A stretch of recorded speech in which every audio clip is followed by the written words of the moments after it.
Between 1857 and 1859, 12 wealthy landowners vanished without trace from the cypress swamps surrounding what locals still call the forgotten parishes of southern Louisiana. Their bodies were never found by authorities, though rumors persisted among the enslaved population about a man who dug graves before death arrived to claim its victims. Court records from Terrebonne and Lafourche parishes, recently uncovered in water-damaged archives, reveal that investigators questioned a freedman cemetery worker named Solomon Thibodeau 17 times before abruptly closing all inquiries in March 1860. The official explanation cited migration to Texas territories, despite evidence that none of the missing men had liquidated their substantial holdings or informed their families of departure. What those brittle documents don't mention, but what whispered accounts from descendants of the enslaved still preserve, is that Solomon knew exactly where those 12 men rested, because he'd measured each man for his final resting place while their hearts still beat. Before we continue with the story of Solomon Thibodeau and the graves that shouldn't have been dug, I want to ask you something important. If you're drawn to stories that uncover the darkest chapters of American history, the kind that textbooks conveniently forget, then subscribe to Liturgy of Fear right now.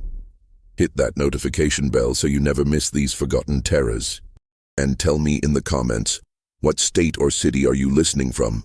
I want to know where in America people still remember that history's deepest graves hold its ugliest truths. What makes Solomon's story particularly disturbing isn't just the number of victims, but the calculated patience of his method. A patience born from years of being forced to wait, to bow, to dig. The sugar parishes of Louisiana's Bayou country in the late 1850s existed in a world apart from the rest of America. While northern states debated abolition in heated congressional sessions and southern cities like Charleston and New Orleans maintained polished veneers of gentility, the isolated plantation territories stretching between Bayou Lafourche and Bayou Terrebonne operated under their own brutal logic. Here, sugar was king, and the cane fields demanded blood. Terrebonne Parish had been carved from the Houma tribal lands in 1822. Its borders defined more by navigable waterways than any surveyor's precision. By 1857, the parish contained 43 major sugar plantations, each one a kingdom unto itself, separated by miles of impassable marsh and thick stands of cypress hung with Spanish moss that blocked out the sun even at midday.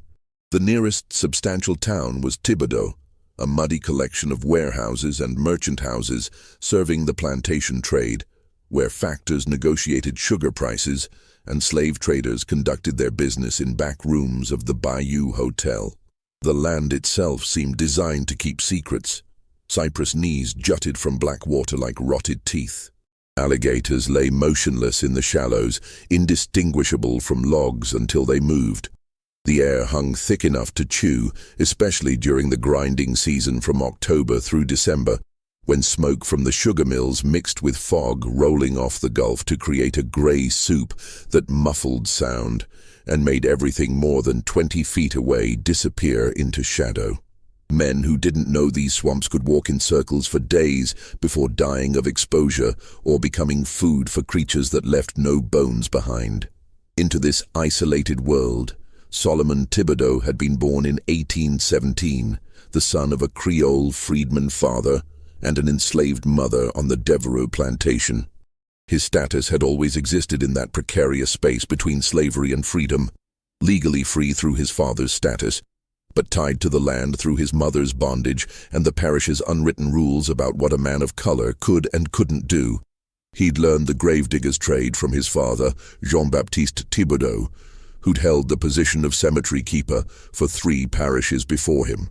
The elder Thibodeau had taught his son that dignity could be found even in death, that preparing a proper resting place was sacred work.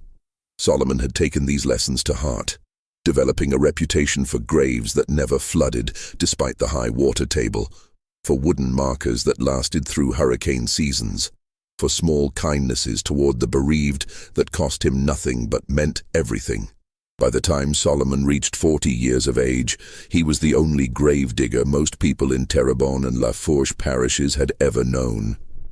He dug for everyone: white families in the parish cemetery behind St. Joseph's Church, freedmen in the smaller burial ground near Bayou Black, and enslaved people in unmarked plots scattered across plantation lands. Solomon stood just under 6 feet tall, unusual height for a man of that era, with shoulders broadened by decades of digging in Louisiana's unforgiving soil. His face had weathered into hard plains, dark skin stretched tight over high cheekbones, eyes that seemed to look through people rather than at them. He wore the same clothes year-round: canvas trousers, a homespun shirt in gray or brown, and a wide-brimmed palmetto hat that shadowed his features.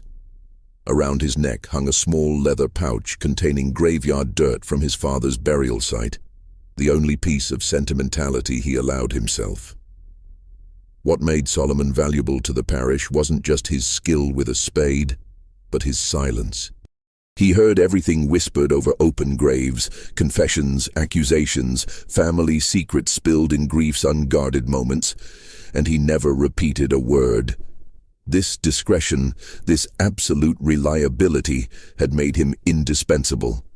Plantation owners trusted him to prepare burial sites on their lands. Widows confided in him. Even the parish priest, Father Etienne Boudreau, relied on Solomon to maintain the church cemetery with minimal supervision. But Solomon had another reputation among the enslaved population, one the white families never knew about. He was a man who could read and write, skills taught to him by his father and carefully hidden from white scrutiny. He was a man who knew every path through the swamps, every dry island in the marsh, every route that could move someone from plantation to plantation without using roads. He was a man who listened with that silent intensity of his while enslaved people spoke of unspeakable things done to their bodies, their families, their spirits. And he remembered every word, filed away behind those eyes that looked through people like they were already dead. The 12 men who would eventually vanish had this in common: they were all plantation owners of substantial holdings. They all worked enslaved people in their sugar and cotton fields, and they all shared a particular cruelty that went beyond the everyday violence of slavery. These were men who burned families at the whipping post for entertainment, who broke bones as casually as other men swatted flies, who treated human beings like equipment to be used up and replaced. Jacques Devereux owned 2,400 acres along Bayou La Fourche, and 127 enslaved people.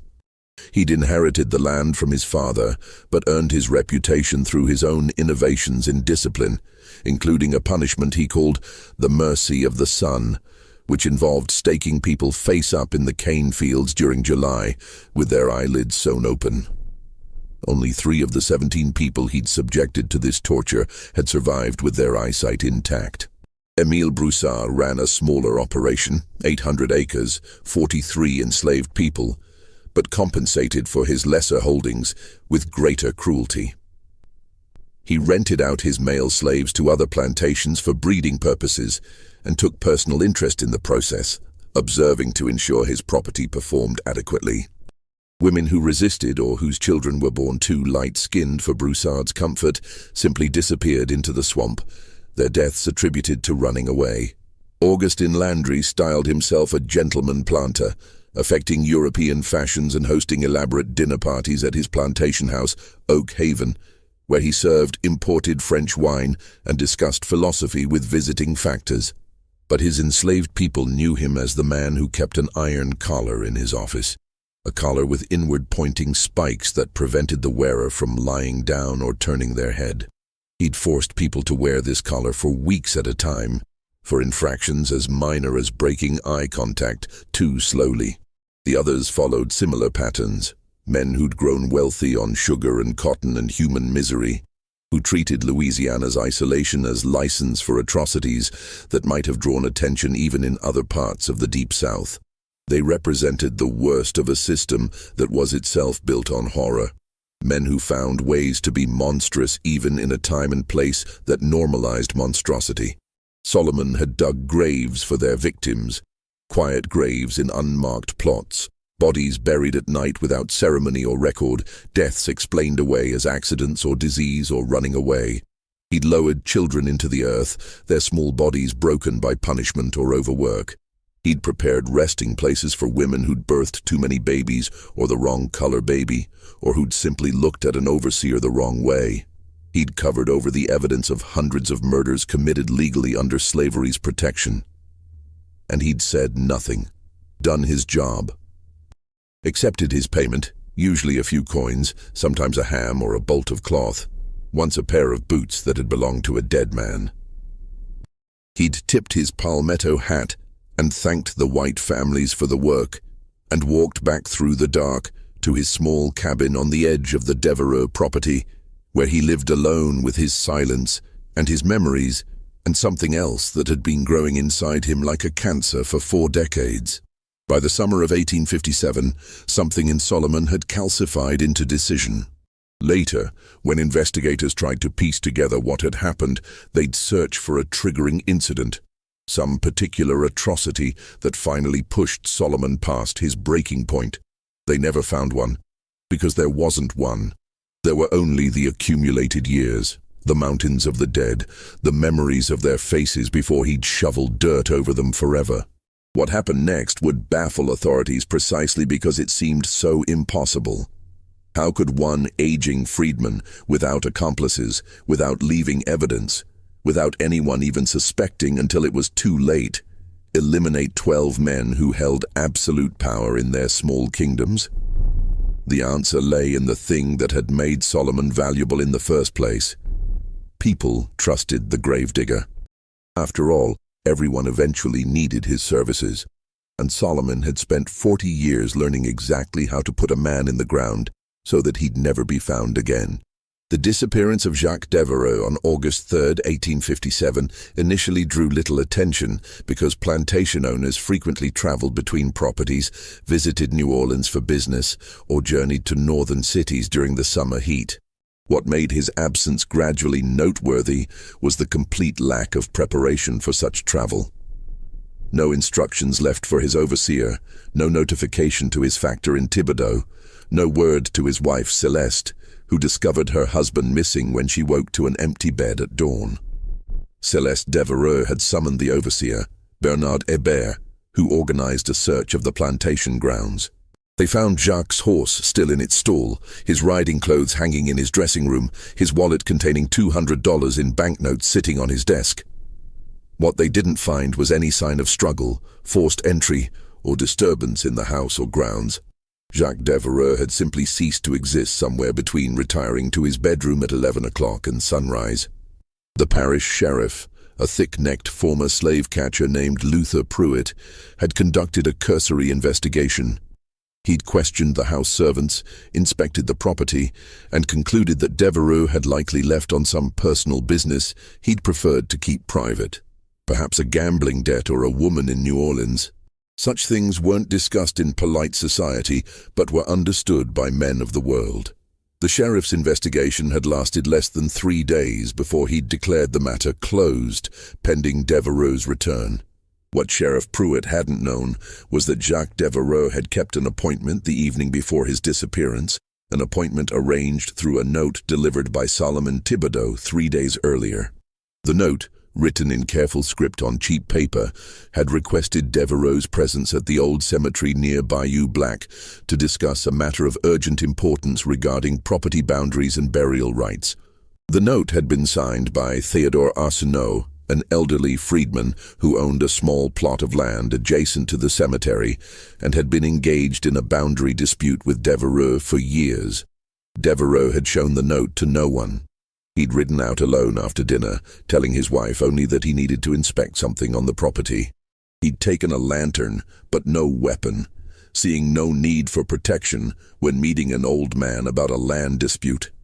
The cemetery near Bayou Black dated back to the 1790s, one of the oldest burial grounds in the parish, serving freedmen and enslaved people whose families could afford markers. Spanish moss hung so thick from the surrounding cypress trees that moonlight barely penetrated.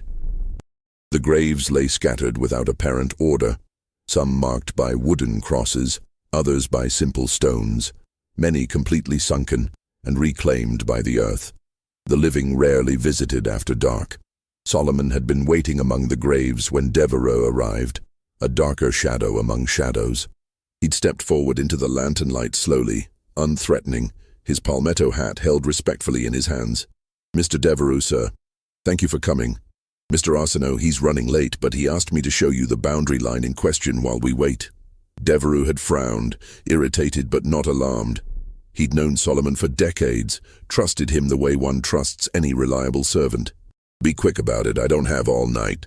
Solomon had led him deeper into the cemetery, weaving between graves, moving with the confidence of a man who'd memorized every inch of this ground.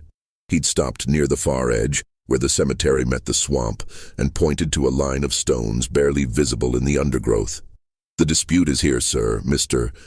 Arsenault claims the boundary runs along this line, but your deed suggests it's 30 feet further into the cemetery. I've prepared a test excavation to settle the matter. If we find bedrock at the depth indicated in your deed, it proves your claim." What seemed like efficient problem-solving to Devereux was actually something else entirely.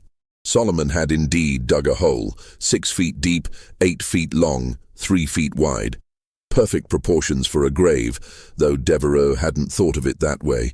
He'd simply seen a man doing thorough work. "Show me," Devereux had commanded, stepping to the edge of the excavation. He'd held his lantern out over the hole, peering down into the darkness to see the supposed bedrock.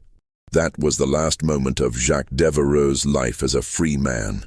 Solomon had struck him from behind with a wooden shovel handle, a single calculated blow to the base of the skull, hard enough to stun but not kill, delivered with the precision of a man who understood anatomy from years of handling the dead.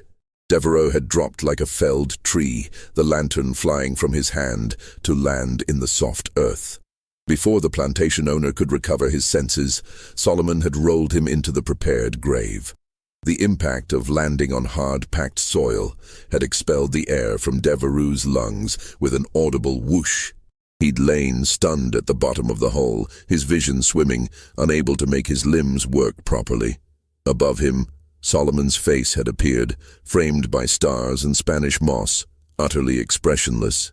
"Do you know how many graves I've dug on your land, Mr. Devereux?" Solomon's voice had been conversational, almost pleasant. "I've lost count, but I remember every face, every child, every woman, every man worked to death in your fields. I remember the one you staked out in the sun with his eyes sewn open. He was 17 years old. His name was Philippe. You never asked his name."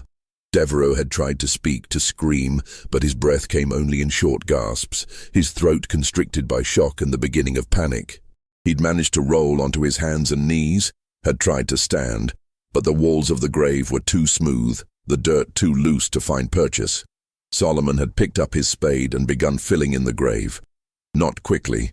There was no rush. No one would come to this cemetery after dark.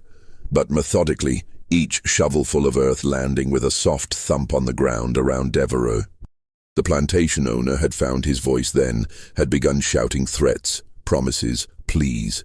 He'd offered Solomon money, freedom, anything he could think of, his voice rising higher and higher until it cracked into pure animal terror. The gravedigger had continued working in silence, his face invisible in the darkness, only the rhythmic sounds of the spade biting earth and the soft impacts of soil falling marking his presence. Devereux had scrambled to his feet, pressing his back against the grave wall, had tried to climb out, but the fresh-dug earth collapsed under his weight, sending him tumbling back to the bottom. He'd tried again and again, his fine clothes becoming plastered with mud, his fingernails breaking as he clawed at the dirt, his voice becoming hoarse with screaming. The earth had risen around him slowly, inexorably. First, it had covered his feet, then his ankles, then his knees. Devereux had tried to keep pushing it back, digging himself out even as more dirt fell in, but it was impossible. One man at the bottom of a grave couldn't shovel faster than a man at the top with leverage and skill. The earth had reached his waist, then his chest, pressing against his ribs with terrible weight, making each breath harder than the last. "Please," he'd gasped. the single word barely audible. "Please, I have a family." Solomon had paused for just a moment. So did Philippe. So did all of them. Then he'd continued filling the grave. The earth had reached Devereux's shoulders, then his neck. He'd tilted his head back, mouth gaping for air, and in those final seconds before the dirt covered his face, he'd looked up at the stars one last time and understood with perfect clarity that he was about to experience what dozens of enslaved people on his plantation had experienced: the absolute powerlessness of death at another man's hands, and the knowledge that no one would mark his passing. Remember his name with anything but relief. The dirt had covered his face. His screaming had stopped. Solomon had continued filling the grave until the hole was full, then tamped down the earth with the flat of his shovel and covered the fresh-turned soil with fallen leaves and cypress needles until the grave was invisible to any casual observer. The whole process had taken perhaps 40 minutes. Solomon had picked up Devereux's lantern, had walked to the bayou's edge, and had thrown it far out into the water, where it had sunk without trace. Then he'd walked home through the dark swamps, arriving at his cabin before midnight. He'd washed the dirt from his hands and arms, had changed his clothes, and had slept soundly for the first time in 40 years. The next morning, Solomon had appeared at the Devereux plantation as usual, had touched his hat respectfully to the overseer, and had inquired politely whether there were any graves needing to be dug. No one had thought to question the gravedigger's activities from the night before. Why would they? Solomon was as much a part of the landscape as the bayou itself, as permanent and unremarkable as the Spanish moss. When Celeste Devereux had discovered her husband missing, when the search had begun, Solomon had joined in, had walked the property with the others, had looked in all the places a man might look for someone he hoped to find. And he'd said nothing about the grave in the old cemetery, the grave that no one had any reason to examine because everyone knew what the old cemetery contained. Bones that had been there for decades, nothing new, nothing suspicious, nothing worth investigating. Jacques Devereux's disappearance might have remained an isolated mystery, a rich man's unexplained absence eventually forgotten in the chaos of a nation sliding towards civil war. But Solomon Thibodeau had only just begun his work. 11 more men would receive his carefully worded notes, would keep their appointments in the dark, would find themselves at the bottom of graves they hadn't known were waiting for them. And with each disappearance, Solomon refined his method, learning from small mistakes, adjusting his approach, becoming more efficient. The second man vanished 3 weeks after the first. The third disappeared a month after that.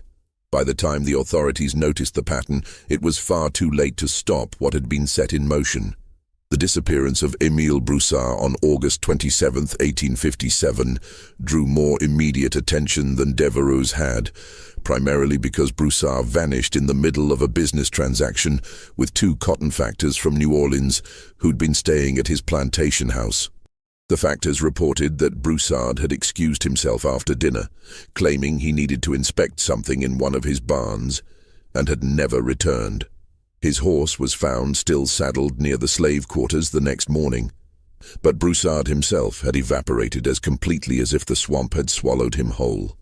Sheriff Pruitt had conducted a more thorough investigation this time, questioning everyone on the Broussard plantation, including the enslaved population, searching buildings and outbuildings, dragging sections of the nearby bayou. He'd found nothing. No body, no signs of struggle, no evidence of foul play. The official report had concluded that Broussard had likely suffered an accident in the swamp, perhaps falling into deep water or being taken by an alligator, though the absence of any physical evidence made this explanation unsatisfying. What Pruitt hadn't discovered was that Broussard, like Devereux before him, had received a note requesting his presence at a specific location, in this case an old sugar mill that had burned down 15 years earlier and whose ruins still stood on the edge of Broussard's property. The note had supposedly come from one of his enslaved workers, requesting permission to hold a secret wedding ceremony in the ruins, and had promised to reveal which other slaves were planning to marry without permission. For a man like Broussard, who took personal interest in controlling every aspect of his human property's lives, such information was irresistible. Solomon had waited for him in the ruins, where blackened timbers jutted from the earth like broken ribs, and the smell of old smoke still lingered in the bricks. He'd prepared a grave beneath a collapsed section of floor, where burned boards concealed fresh excavation. The method had been the same: a blow from behind, a long fall into darkness, and then the terrible patient work of burial while the victims screamed uselessly into the night. But Broussard had been different from Devereux. Younger, stronger, more vicious. He'd fought like a wild animal at the bottom of his grave, had managed to climb halfway up the walls twice before Solomon had pushed him back down with the spade. The screaming had lasted longer. The threats had been more creative, and when the dirt had finally covered Broussard's face, the last sound he'd made wasn't a plea, but a curse. A promise that Solomon would burn in hell for this, that he'd be hunted down and skinned alive, that even death wouldn't end what would be done to him. Solomon had finished filling the grave in silence, had replaced the burned floorboards, and had walked away from that place as if nothing unusual had occurred. And once again, in the morning, he'd been the gravedigger everyone knew, the quiet man who never caused trouble and did his work without complaint.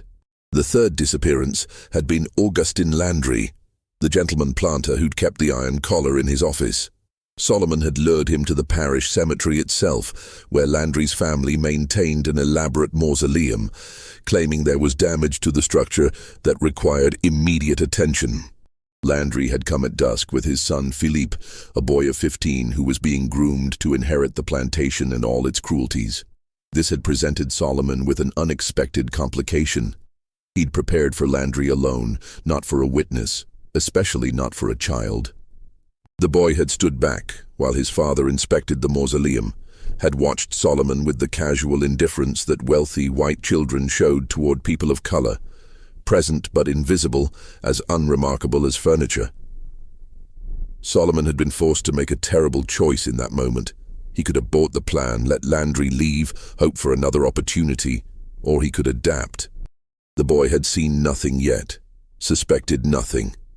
If Solomon moved quickly enough, he could deal with Landry before young Philippe understood what was happening. But that would mean striking in front of the boy, would mean the child would see, would scream, would have to be silenced. For the first time in his carefully planned campaign, Solomon had hesitated. This wasn't part of what he'd imagined. The 12 men on his list were monsters, but their children, however corrupted by their father's examples, were still children. To kill a boy who'd barely begun to shave seemed to cross a line that even righteous vengeance shouldn't breach. But then Philippe Landry had spoken. The boy had picked up one of the flowers left on a nearby grave, had examined it with idle curiosity, and had said to his father, "Papa, do you think the colored ones put flowers on graves because they think it makes a difference? As if flowers could make them more than animals." Augustin had laughed, a warm, paternal sound. "It's instinct, son, like a dog that scratches at the earth. They mimic what they see us do without understanding the meaning.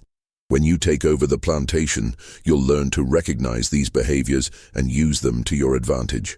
Something in Solomon had gone very cold at those words. This wasn't innocence corrupted. This was corruption being taught as virtue, hatred being passed from father to son like an inheritance. Philippe Landry at 15 was already everything his father was, would grow to be worse, because he'd never known a time when such cruelty wasn't normal.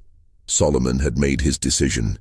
He'd struck Augustin Landry from behind, had let the man's unconscious body fall into the prepared grave hidden behind the mausoleum. The boy had frozen for a crucial second, too shocked to process what he'd just witnessed. And in that second, Solomon had grabbed him, had covered his mouth with one large hand, and had held him still while he spoke quietly into the boy's ear. "Listen very carefully. Your father is dying right now. You can join him or you can run. If you run, you'll tell everyone what you saw, and I'll be hanged before the week is out. But if you run, your father still dies, and you'll spend the rest of your life knowing you could have saved him and chose not to. If you try to help him, I'll put you in that grave with him. Your choice. Make it now." He'd released the boy. Philippe had stood there trembling, had looked at the grave where his father was beginning to regain consciousness and groan, had looked at Solomon with his spade, had looked toward the cemetery gates and the road beyond. The calculation had been visible on his young face. What was the right choice, the brave choice, the choice that wouldn't get him killed? Philippe Landry had run. He'd sprinted for the gates without looking back, had kept running until he reached the road, and had collapsed, sobbing in the dirt a quarter-mile from the cemetery. By the time he'd made his way to the nearest plantation and stammered out his story, Solomon had finished his work and disappeared into the swamp. But the boy's testimony had changed everything. Now there was a witness, a description, a name. The authorities finally understood that Jacques Devereux and Émile Broussard hadn't suffered accidents or run off. They'd been murdered. And Solomon Thibodeau, the quiet gravedigger everyone had trusted, was the killer. Sheriff Pruitt had organized a manhunt immediately, had deputized every able-bodied white man in the parish, had offered a substantial reward for Solomon's capture. They'd searched his cabin, which had been empty and would remain empty. Solomon had prepared for this eventuality, had supplies and hiding places scattered throughout the swamp, had planned his campaign knowing that discovery was always possible. The manhunt had lasted 3 weeks, men with dogs crashing through cypress stands and dragging bayous, finding nothing. Solomon knew these swamps better than anyone, had spent 40 years learning every dry island, every hidden passage, every place a man could vanish. He'd watched the search parties from cover, sometimes passing within yards of men who'd never thought to look up into the branches above their heads.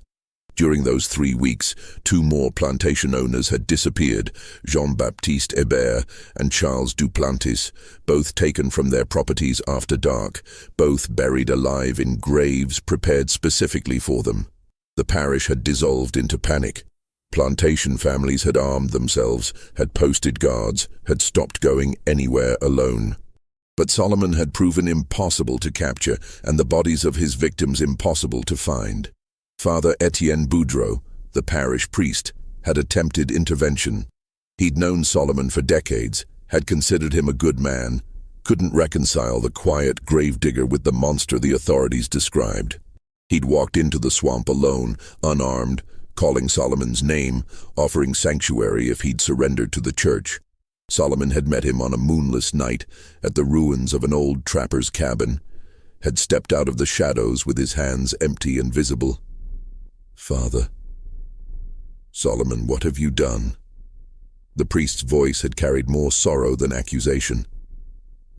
"They say you've murdered 5 men. Tell me it isn't true." "It's true, Father, though murder isn't the word I'd use. Execution, perhaps, or justice, or simply necessary killing, the way a farmer slaughters a rabid dog. You can't appoint yourself judge and executioner. That's God's authority, not man's. With respect, Father, God seems to have subcontracted his authority to men like Devereux and Broussard for a very long time. I'm only taking back what was his in the first place. There are laws, Solomon, courts, legal remedies for what, Father?" Solomon's voice had remained quiet, but had carried an edge sharp enough to cut. "For Jacques Devereux staking a 17-year-old boy face up in the sun with his eyes sewn open. What law punishes that? What court hears testimony from enslaved people against white men? Show me this legal remedy you speak of, and I'll lay down my spade tonight."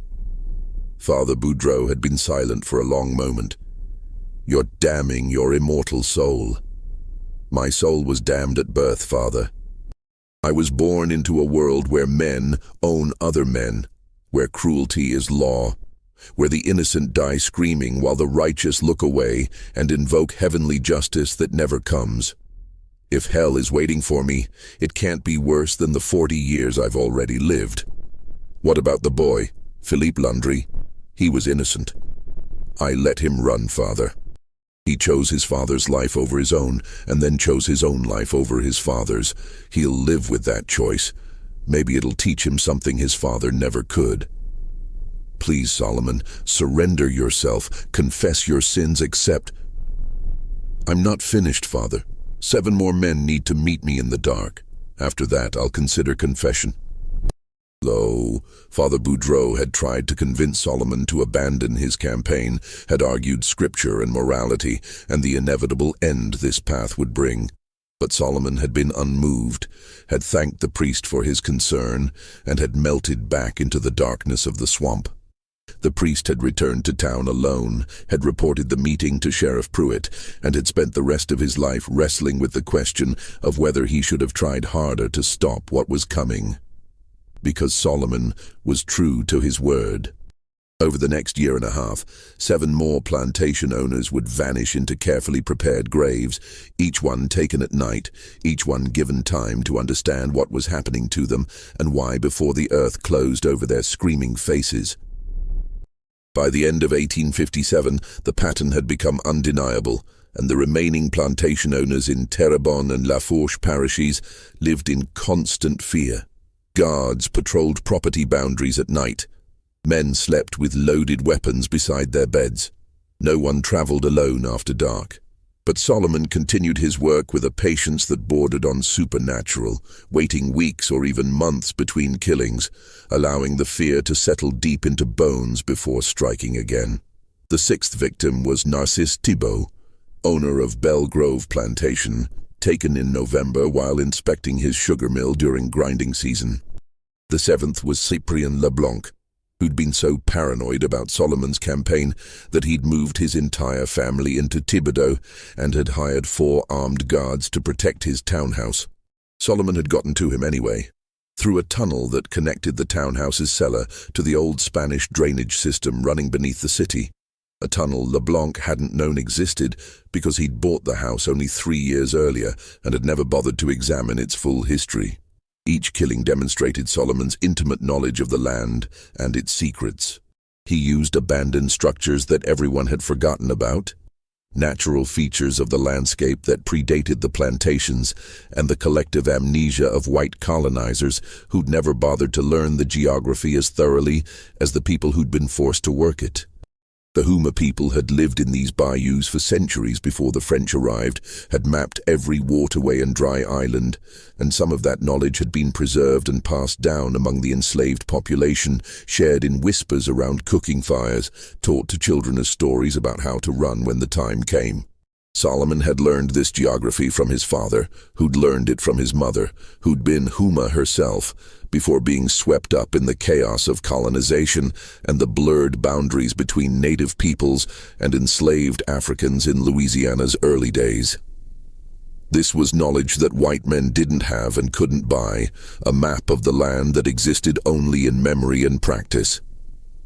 The authorities had brought in outside help, a professional manhunter from Mississippi named Tobias Fletcher, who'd earned a reputation tracking down escaped slaves throughout the Deep South. Fletcher had arrived in January 1858 with 6 men and a pack of trained bloodhounds, had announced his confidence that Solomon would be captured within a month, and had begun a systematic search of the swamps using methods that had never failed him before. Fletcher had lasted 3 weeks before requesting a leave of absence to recover from a mysterious illness he'd contracted in the swamps. 2 of his men had simply disappeared during night watches, their bodies never recovered. The bloodhounds had been found dead, poisoned with something that left no trace beyond the foam around their muzzles and the rigid contortion of their bodies. Fletcher himself had woken one morning to find a wooden grave marker planted outside his tent, his own name carved into it, along with a date 3 days in the future. He'd left Louisiana that same morning and had never returned. The 8th victim, taken in February 1858, was Valmont Rodrigue, who'd believed himself safe because he'd been kind to his enslaved people by the standards of the time, which meant he rarely killed them outright and sometimes let them keep Sundays to themselves. Solomon had buried him anyway because kindness measured against cruelty was still cruelty. because owning human beings could never be made gentle, no matter how one tried to polish the chains. As the months passed and the body count rose, something unexpected began happening in the enslaved communities throughout southern Louisiana. People started singing new songs, songs that didn't exist in any written collection, songs whose lyrics seemed to shift depending on who was listening. To white ears, these were spirituals about biblical deliverance, about Moses and Pharaoh, about crossing Jordan into the Promised Land. But to those who understood the code, the songs told a different story, about a man with a spade who was settling accounts, about graves prepared in advance, about how the earth eventually claims everyone, regardless of their earthly power. One song in particular had spread through the parishes with remarkable speed. Solomon dug low. Solomon dug deep. Solomon knows where the wicked men sleep. 12 holes in the ground, 12 debts to pay, Solomon working in the cool of the day. The authorities had tried to suppress these songs, had forbidden enslaved people from gathering to sing, had punished those caught teaching the lyrics to others. But the songs had persisted, had evolved, had spread like water finding cracks in stone. They'd become a form of resistance in themselves, a way of celebrating something that couldn't be celebrated openly, of expressing joy at justice being served, even if that justice existed outside any legal framework. This had terrified the plantation owners in a way that even the killings themselves hadn't, because it demonstrated that Solomon wasn't working alone in spirit, even if he worked alone in practice. He'd become a symbol, a living embodiment of vengeance that the enslaved population had dreamed about, but never dared hope for. If he succeeded, if he actually killed all 12 men on whatever list he'd made and escaped justice, what would that mean for the entire system that depended on the enslaved, believing their condition was permanent and their owners invincible? By summer 1858, several plantation owners had abandoned their properties entirely, had sold out at enormous losses and moved to New Orleans or fled Louisiana altogether. The sugar economy in Terrebonne and Lafourche parishes had begun to collapse, with production down nearly 40% as plantations struggled to maintain operations while their owners cowered behind locked doors.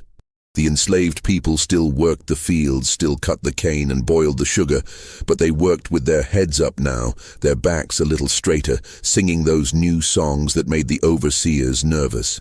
The 9th victim was Hilaire Chauvin, taken in August while supposedly secure in a fortified plantation house surrounded by armed guards.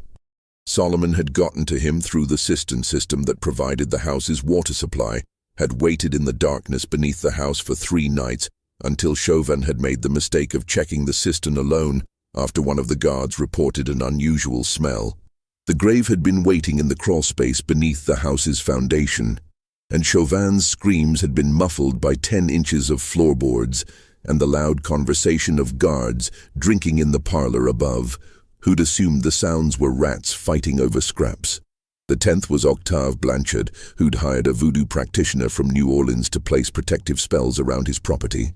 Solomon had waited until the practitioner had finished her work and departed, had studied the pattern of candles and offerings and chalk marks she'd left, and had simply walked through them as if they weren't there.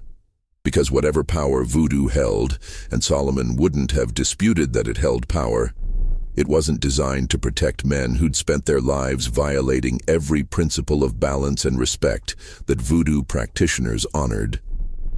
The spirits, if they were watching, apparently had no interest in saving Octave Blanchard from his appointment with Solomon's spade. By this point, Sheriff Pruitt had been replaced. The parish had voted him out of office after his repeated failures to capture Solomon or protect the community. His replacement, a former military officer named Marcus Sutherland, had taken a different approach. Instead of trying to hunt Solomon through the swamps, he'd posted notices throughout the parishes offering complete amnesty to anyone who'd helped Solomon, provided they came forward with information. He'd promised safety, money, transportation out of Louisiana, whatever it would take to get someone to betray the Gravedigger's location. The response had been absolute silence. Not a single person had come forward, not from the enslaved population who might have seen Solomon moving through the night, not from the freedmen community who might have sheltered him, not from anyone who might have witnessed something useful. This wasn't because people didn't know things. Dozens of people had seen Solomon at various times, had shared food with him, had hidden him when searchers came too close. But the culture of silence that protected the enslaved from their owners' vengeance had been turned against the owners themselves. And no reward was worth the social death that would follow betraying a man like Solomon. Sheriff Sutherland had tried a different tactic. He'd arrested 15 people on suspicion of aiding Solomon, elderly freedmen, young men who'd been seen near places where victims disappeared, even 2 women who'd sold provisions that might have fed someone living rough in the swamps. He'd held them in the parish jail, had questioned them repeatedly, had made it clear they'd face charges of accessory to murder unless someone provided useful information. On the 3rd night of their imprisonment, Solomon had appeared in Thibodeau itself, had walked down the main street at 2 in the morning, and had left a note pinned to the jail's front door. The note had been simple, and had been written in the same careful script he'd used for all his other communications. Release them. They know nothing. If you want me, Sheriff, I'll meet you at the place where you buried your shame. Come alone. Friday at midnight. If the 15 are not released by then, I'll assume you're too much of a coward, and I'll come for you the way I came for the others. The jail guard who'd found the note had immediately woken Sheriff Sutherland, who'd read it with a face that had gone pale as milk. Because Sutherland had a secret, something only a handful of people knew, something that should have been impossible for Solomon to have discovered. 7 years earlier, when Sutherland had been an overseer on a plantation in Ascension Parish, he'd killed a man during a dispute over a card game. Not a white man, that would have brought consequences, but a freedman who'd been traveling through on his way to Texas. Sutherland had buried the body himself in an unmarked grave behind an abandoned chapel, and had assumed the killing would never come back to haunt him, because no one had witnessed it, and no one had reported the freedman missing. Except someone had known. Somehow, despite all the years and distance, Solomon had uncovered this secret. And the note's phrasing, "where you buried your shame," made it clear that Solomon knew not just about the killing but about the specific location of the grave, which meant he'd been to that place, had found it, and was now using it as an invitation to a meeting that could only end one way. Sutherland had released all 15 prisoners immediately. He'd claimed publicly that there was insufficient evidence to hold them, but everyone had understood what the note had meant. The new sheriff was just as afraid of Solomon as the old one had been. The myth of Solomon's invincibility had grown with each failed attempt to catch him, until he'd seemed less like a fugitive and more like a force of nature, inevitable as a hurricane and just as impossible to negotiate with. The 11th victim had been Pierre-Auguste Comeau, taken in November 1858 from his plantation house, despite the presence of 12 armed guards stationed throughout the property. The guards had heard nothing, seen nothing, and had discovered their employer missing only when his valet had gone to wake him for breakfast and had found an empty bed and an open window. They'd searched the grounds and had found Comeau's nightshirt caught on a branch near the edge of the property, as if he'd been dragged through the gardens toward the swamp. But there had been no tracks, no signs of struggle, no blood or evidence of violence.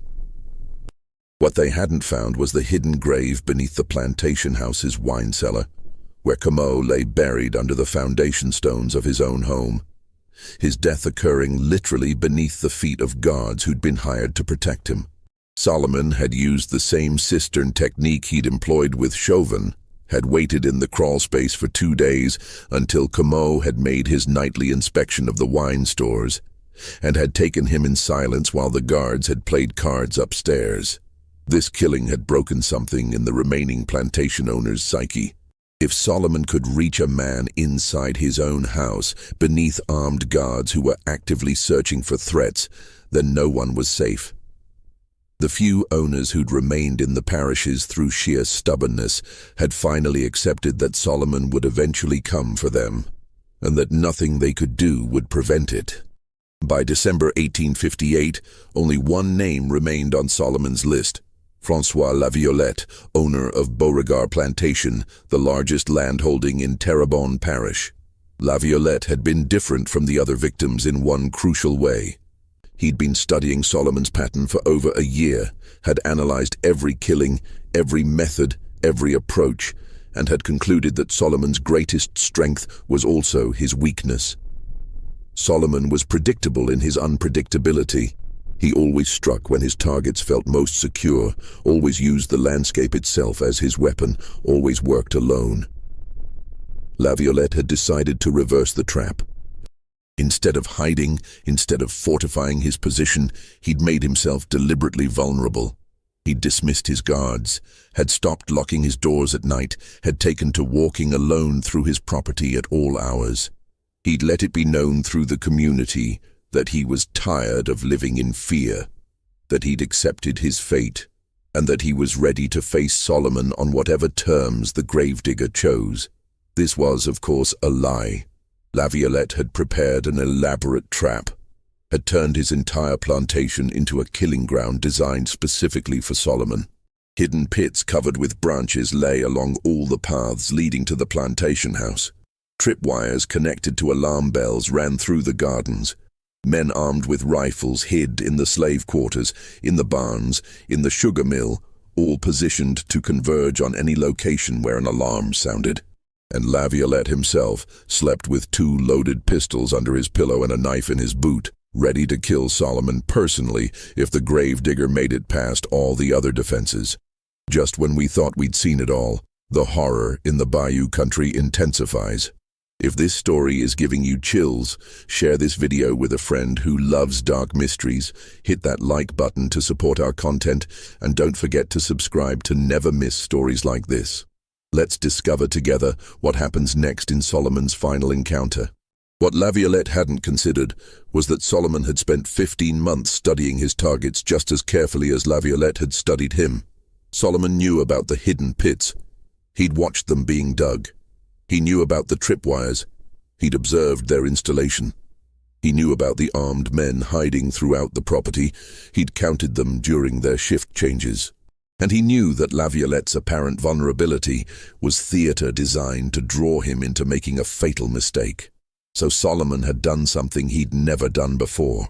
He'd waited. For 3 months, he'd made no move against Laviolette, had allowed the Christmas season to pass, had let January and February come and go without incident.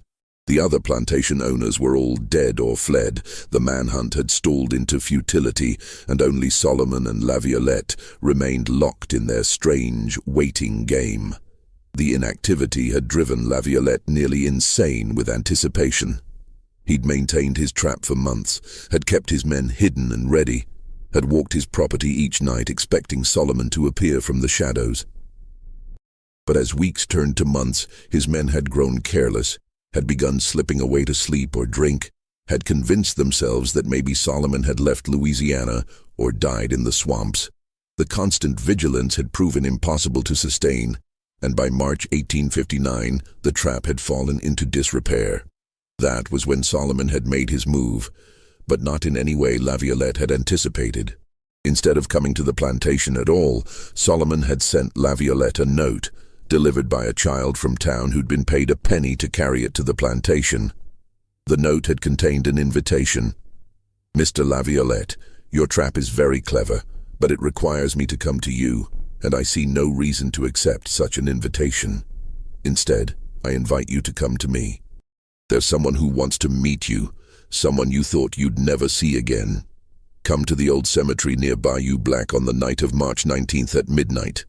Come alone. If you bring others, the meeting will be cancelled, and I'll simply wait another 3 months before trying again. But I think you'll want to come, because the person waiting for you has been dead for 11 years, and she has things to tell you about the night she died." The note had referenced something that had made Laviolette's blood run cold. A young enslaved woman named Celeste, who died in 1848 under mysterious circumstances. Officially, she drowned while washing clothes in the bayou. Unofficially, everyone on Beauregard Plantation had known that Laviolette had gotten her pregnant, that his wife had found out, and that Celeste had disappeared the very night his wife had confronted him about it. No body had ever been found, no investigation had ever occurred, and Laviolette had told everyone that the girl had run away. But the note suggested that Solomon knew the truth, that there was a body, that there was a grave, that there was evidence that could destroy Laviolette's reputation and possibly bring legal consequences even after all these years. The promise of a meeting at the old cemetery could only mean one thing. Solomon had found Celeste's remains and was using them as bait. Laviolette had faced an impossible choice. If he went to the meeting, he was almost certainly walking into a trap. But if he didn't go, Solomon could reveal the location of Celeste's body to the authorities, could provide evidence of murder, could turn Laviolette from hunter to hunted through legal means. And there was always the possibility, however remote, that Solomon genuinely wanted to negotiate. After all, the Gravedigger had eliminated all his other targets and had spent months doing nothing. Perhaps he was tired. Perhaps he wanted an end to this as much as Laviolette did. On March 19, 1859, François Laviolette had ridden to the old cemetery near Bayou Black. Despite Solomon's instructions to come alone, he'd brought a small pistol concealed in his jacket and a knife strapped to his calf. He'd arrived 15 minutes before midnight, had tied his horse to a tree outside the cemetery gates, and had walked among the graves with his hand on the pistol, every nerve screaming that this was a mistake. Solomon had been waiting for him exactly where he'd been waiting for Jacques Devereux 18 months earlier. The same clearing, the same Spanish moss filtering moonlight, the same stillness that made every sound seem amplified. But this time, there was no pretense of diplomacy, no false story about boundary disputes. Solomon simply stood beside an open grave, his spade resting against a nearby tree, his face illuminated by a single lantern hanging from a branch. "Mr. Laviolette, thank you for coming. Where is she? Where's Celeste's body?" Solomon had gestured to the grave at his feet. "Right here. I found her 3 years ago while digging a grave for someone else. She'd been buried shallow, and the rains had exposed part of her skull. I reburied her properly at the time, but I remembered the location." Laviolette had taken a step closer, had peered into the grave, and in that moment of distraction, Solomon had moved with the speed of a man 40 years younger.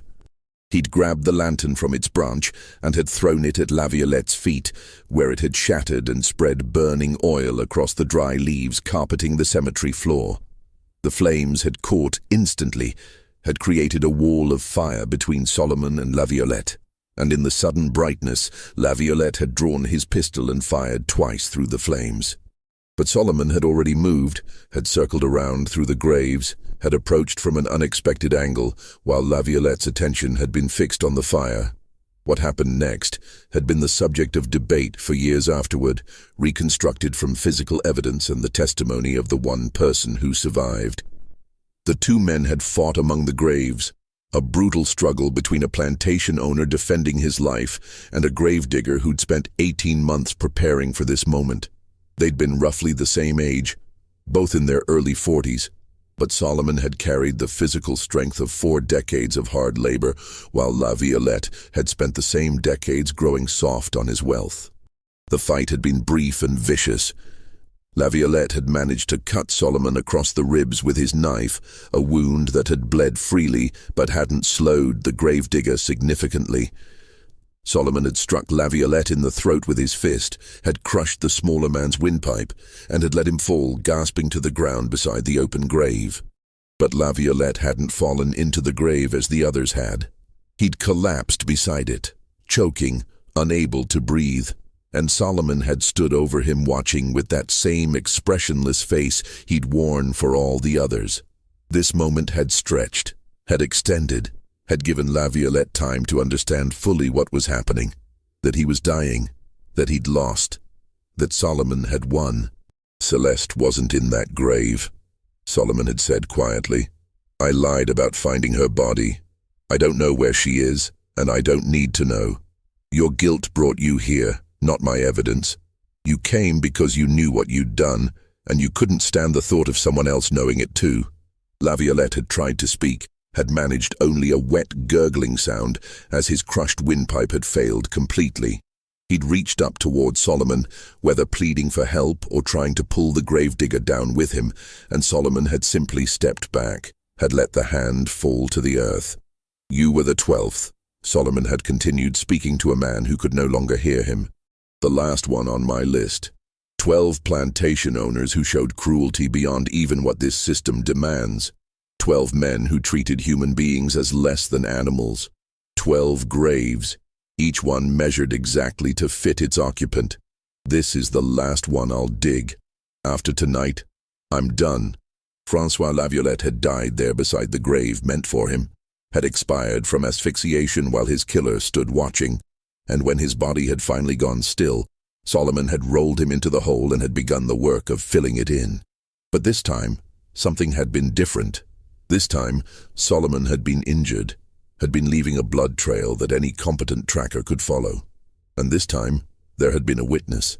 Philippe Landry, now 16 years old and nearly a man, had followed Francois Laviolette to the cemetery that night. For 18 months, ever since Solomon had given him the choice between running and dying beside his father, Philippe had been consumed by shame and guilt.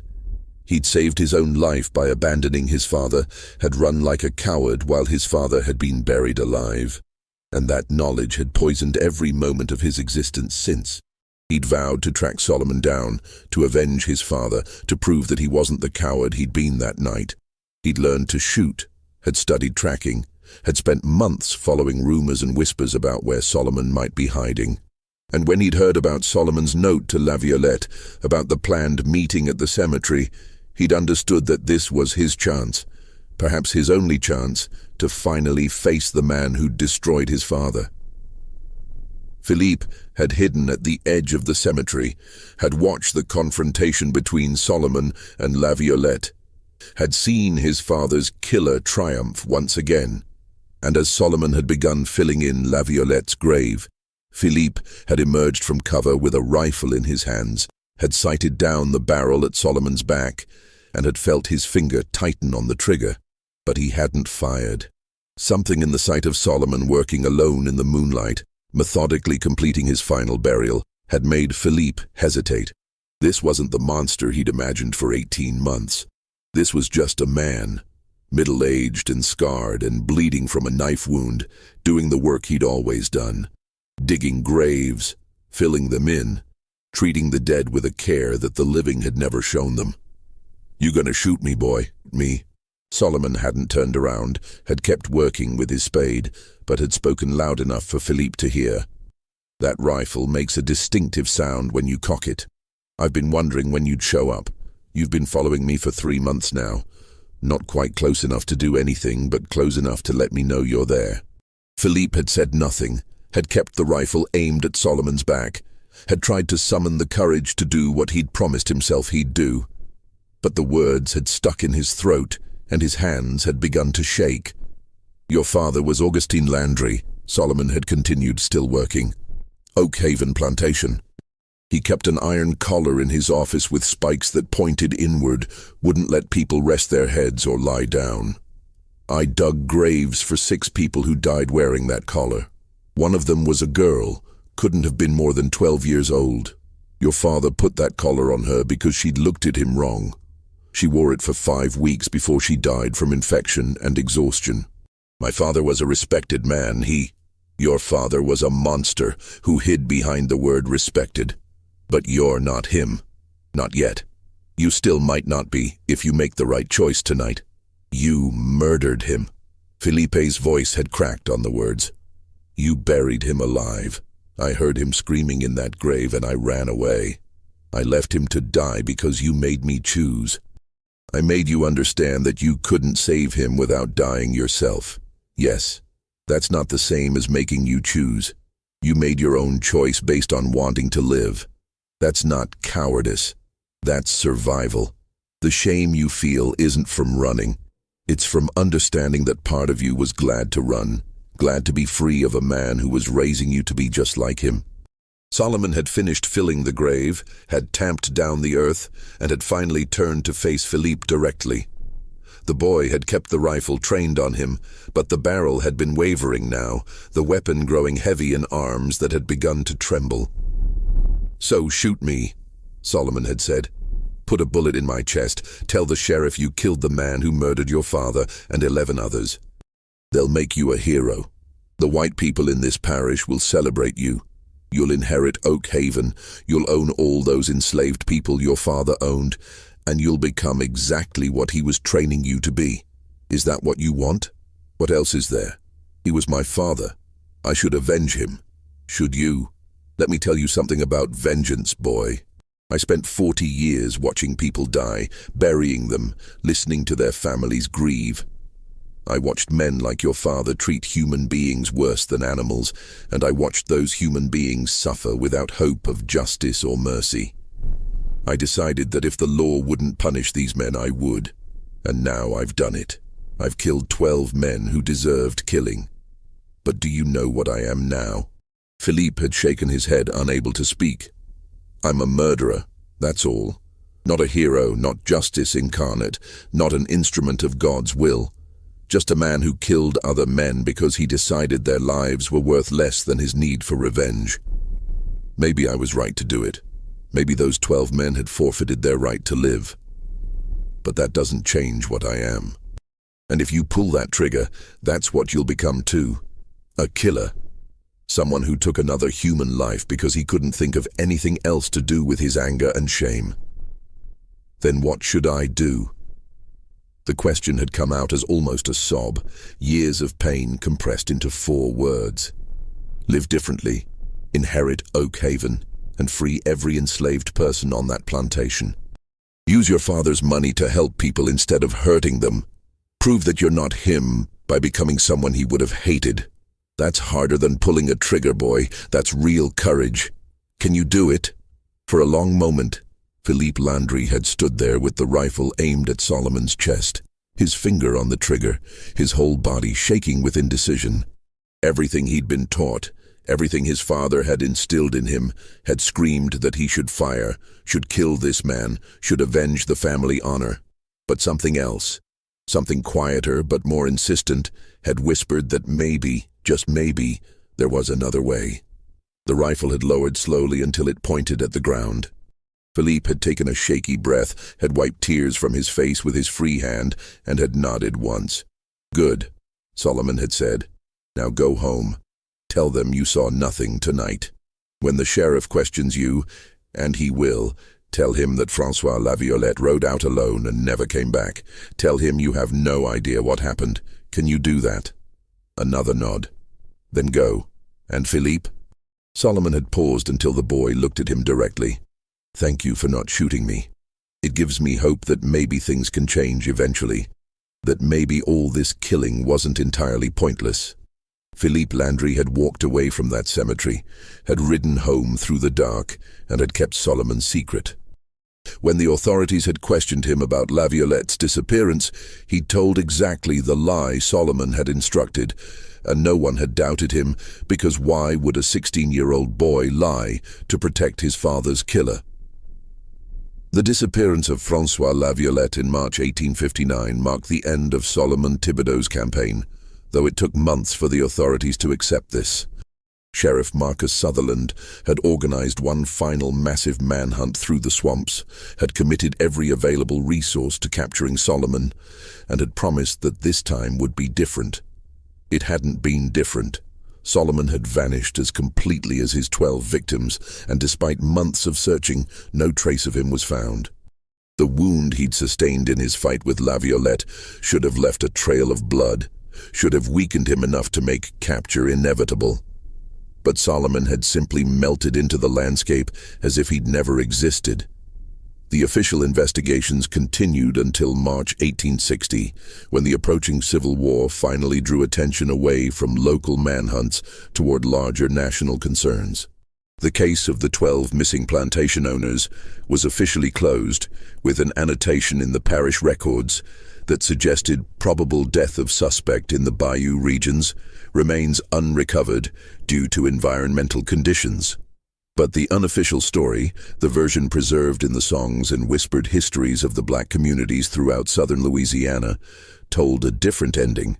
Some said Solomon had died of his wounds in a hidden camp deep in the Atchafalaya Basin, had been buried by friends who'd never reveal his final resting place.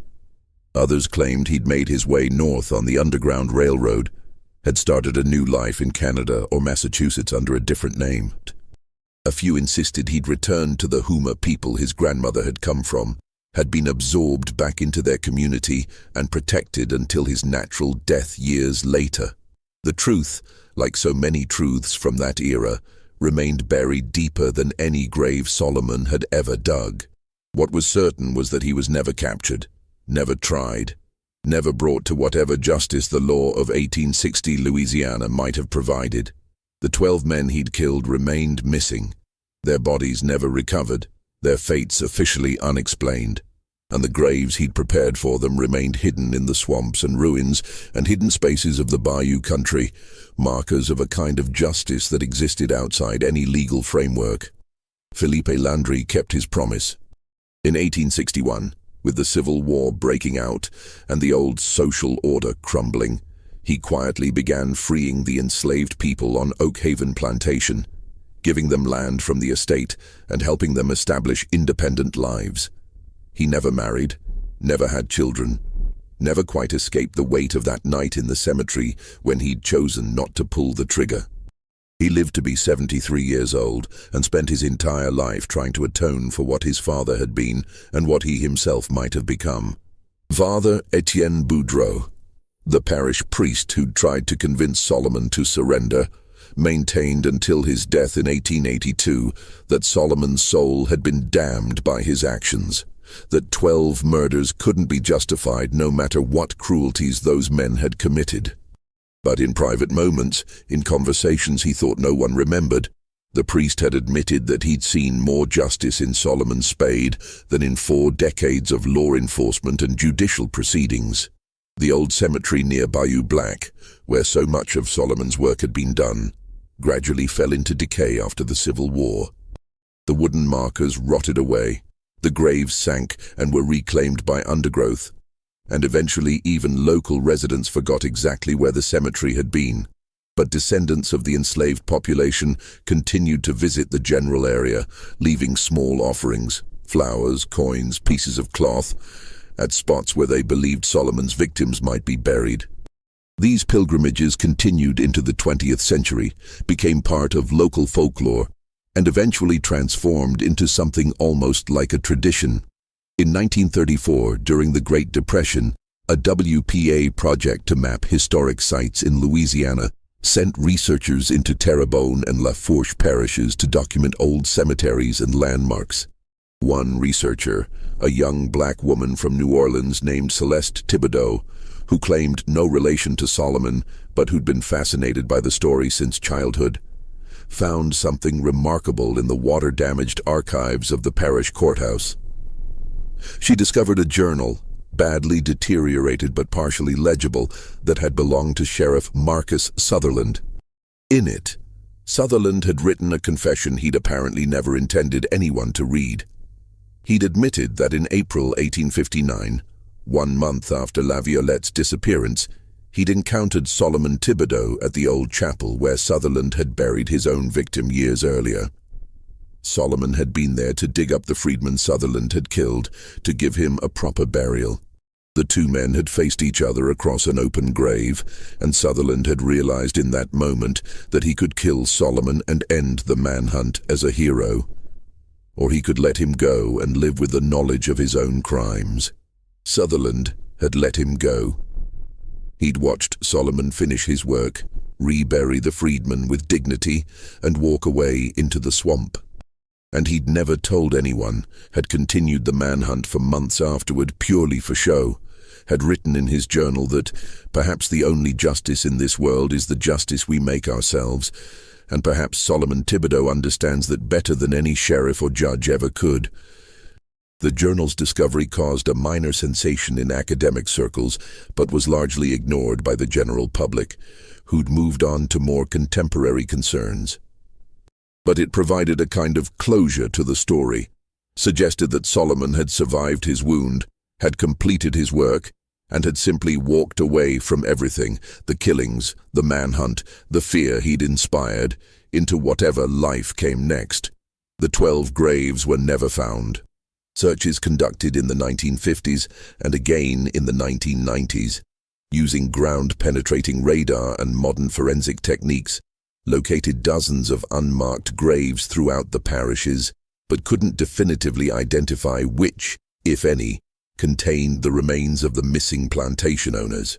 The swamps had kept their secrets, the earth had claimed its own, and the dead had remained dead.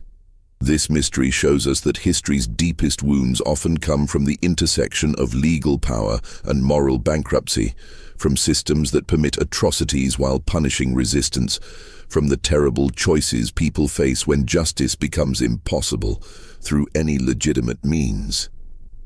What do you think of this story? Do you believe everything was revealed? Were Solomon's actions justified by the circumstances, or did he become the monster he fought against? Leave your comment below. If you enjoyed this tale and want more horror stories like this, subscribe, hit the notification bell, and share with someone who loves mysteries that challenge us to think about the darkest chapters of American history. See you in the next video.